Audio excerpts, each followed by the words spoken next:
போலி பகுத்தறிவு பேசியதால் எஸ்.வி. சேகரிடம் சிக்கி சின்னாபின்னமான கி. வீரமணியை இந்த காணொளியில் பார்ப்போம். தொடர்ந்து காணொளியை பார்ப்பதற்கு முன் நம் சேனலை சப்ஸ்கிரைப் செய்து ஆதரவு தாருங்கள்.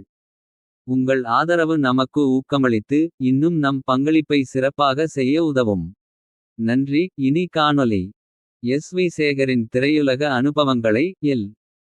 முருகராஜ் என்பவர் தினமலர் வாரமலரில் டிராமா பயணம் என்கிற தலைப்பில் எழுதி வருகிறார். 29 ஆகஸ்ட் 21 வெளிவந்த அந்த தொடரின் 17வது அத்தியாயத்திலிருந்து சென்னை பெரியார் திடலில் ஒரு நாடகம் போட்டேன். அந்த நாடகத்தின் ஒரு காட்சியில் நான் கடவுளை பார்த்தேன். அவரை நம்பாதவன் முட்டாள் காட்டு மிராண்டி என்ற வசனத்தை பேசினேன். நாடகம் முடிந்ததும் என்ன சேகர், பெரியார் திடலில் வந்து இப்படி பேசி விட்டீர்களே. இடத்துக்கு வாடகைக்கு விட்டதோடு அவர்கள் வேலை முடிந்துவிட்டது என்றேன். என் எஸ்.வி. சேகர் கூறியதாக ஒரு தகவல் அதில் கூறப்பட்டுள்ளது.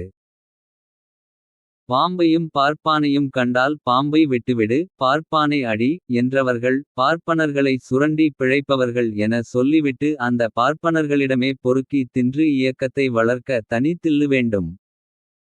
கிறிஸ்தவர்களின் மதப்பிரச்சார கூட்டம் முஸ்லிம்களின் பிரச்சார கூட்டம் முதலியன பெரியார் திடலில் நடந்தது தெரியும். பார்ப்பனர்களையும் நாடகம் போட்ட தகவலையும் இப்போது அறிந்து கொள்ள முடிந்தது. இதில் இன்னொரு அயோக்கியத்தனமும் உள்ளது.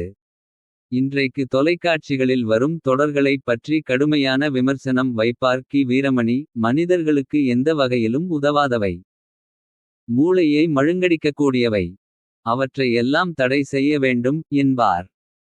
தம் திராவிடர் கழக கூட்டங்களில் தொடர்களை தடை செய் நாடகங்களை தடை செய் எனவும் கூறிக்கொள்வார்.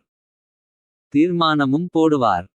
அத்தகைய தொடர்களுக்கு சற்றும் குறைந்ததல்ல எஸ்.வி. சேகரின் நாடகங்கள். அவரின் நாடகங்கள் என்ன அறிவை தூண்டிவிடப் போகின்றவையா? எந்த விதத்திலும் மனித சமூகத்திற்கு பயன்படாத நாடகங்கள் தாம் அவை. அத்தகைய நாடகங்களை காசு கிடைக்கிறது என்கிற ஒரே காரணத்துக்காக அனுமதித்த கி. வீரமணி தொலைக்காட்சியில் வரும் நாடகங்களை தடை செய்ய வேண்டும் என்பது பித்தலாட்டமின்றி வேறென்ன?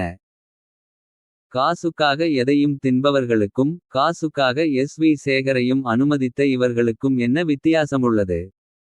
வந்தவர் கடவுளை பார்த்தேன், அவரை நம்பாதவன் முட்டாள் காட்டு மிராண்டி என்ற வசனத்தை பேசினேன்.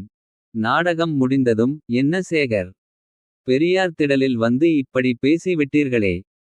இடத்துக்கு வாடகைக்கு விட்டதோடு அவர்கள் வேலை முடிந்துவிட்டது என எஸ்.வி. சேகர் கூறிவிட்டு போயிருக்கிறார்.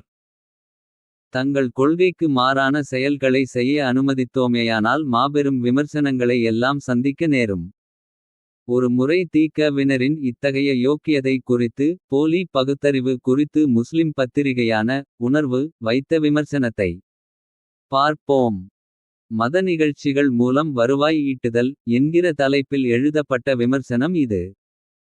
அதில் கூறிப்பட்டிருந்தாவது பெரியாரின் பெயரால் திடலை அமைத்து அதில் மண்டபமும் அமைத்து அதை வாடகைக்கு விட்டு பொருளீட்டி வருகிறார்கள் வீரமணி வகையறாக்கள்.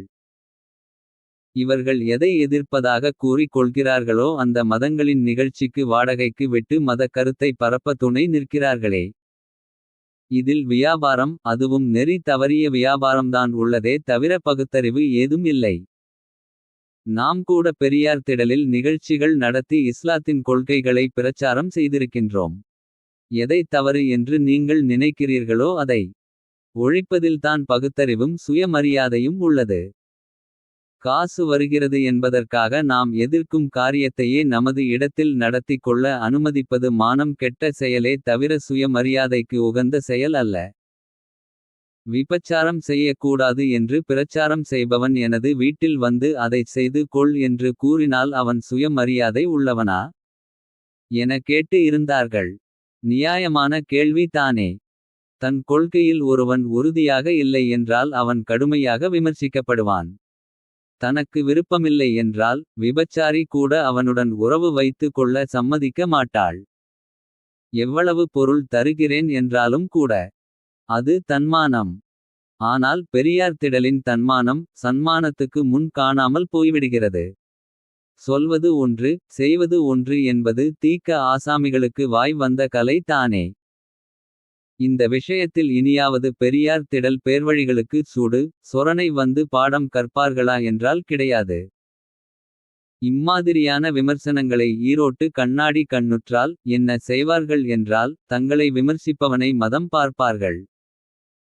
தங்களை ஒருவன் எவ்வளவு கேவலமாக விமர்சித்தாலும். அது பற்றி எந்த கவலையும் இல்லாமல். விமர்சித்தவன் என்ன மதம் என பார்ப்பது தானே ஈரோட்டு கண்ணாடியர்களின் கொள்கை. அந்த வகையில் எஸ்.வி. சேகர் குறித்த தகவலுக்கு ஏதாவது ஒரு சந்தர்ப்பத்தில் பதிலடி தருவார்கள். அப்போதும் கூட தன் தவறை திருத்திக் கொள்ளாமல். சாதிரீதியான விமர்சனத்தை தான் வைப்பான். வைத்துவிட்டு மீண்டும் எஸ்.வி. சேகருக்கே வாடகைக்கு விட்டாலும் ஆச்சரியப்படுவதற்கில்லை. உணர்வு இதழில் வந்த விமர்சனத்திற்கு ஆண்டுகள் 10ஆகியும் எவ்வித பதிலையும் இன்றுவரை தி.க. பேர்வழிகளிடமிருந்து காணோம். அப்படியெனில் உணர்வு இதழ் கூறியதை உண்மை என எடுத்து கொள்ளலாமா? இவ்வளவு வன்மையாகவும் அவர்களுக்கு அறிவு வரும்படி விமர்சித்தும் கூட. அதன் பிறகும் மத நிகழ்ச்சிகளுக்கு பெரியார் திடலை வாடகைக்கு விட்டார்கள் என்பது தான் ஆக கூடுதலான வெட்கக்கேடு. அயோக்கியத்தனம்.